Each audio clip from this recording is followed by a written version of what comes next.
ఏం ఉత్సాహం అండి, పనికి మళ్ళీ ఉత్సాహం. Okay okay.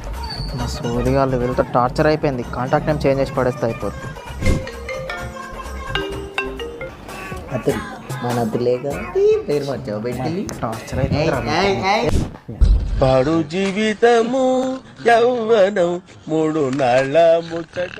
అన్నా సరిగ్గా క్లీన్ చేయ అక్కడ. ఏందని ఇలా వచ్చా, మళ్ళీ ఏం ఫిట్టింగ్ పెట్టడానికి వచ్చావరా నువ్వు? ఆ ఫిట్టింగ్లో ఏం కాదన్నా, గర్ల్ ఫ్రెండ్ ఫోన్ చేసినప్పుడు ప్రతిసారి ఆట పట్టిస్తున్నారన్నా. అదే చాలా సింపుల్ రా. ఇప్పుడు నువ్వు కాంటాక్ట్ సేవ్ చేసేటప్పుడు స్పేస్ ఇచ్చి కాంటాక్ట్ సేవ్ చేసుకో. ఎవరైనా నీకు కాల్ చేసినప్పుడు అసలు కాంటాక్టే కనపడదు. అరే ఇంతకన్నా మంచి పేరు చెక్కలేదంటారా నీకు? నువ్వేదో కొంచెం తేడాగా కనపడుతున్నావే. నువ్వెట్లా మేనేజ్ చేస్తున్నావు అన్నా? ఎవరైనా ఫోన్ చేసినప్పుడు నూనె ఏమన్నా వచ్చింది స్పామ్ కాల్ అని చెప్తావు. మస్తుంది ఇది. మీకు సావేరా, కన్ఫర్మ్ మీకు సావే.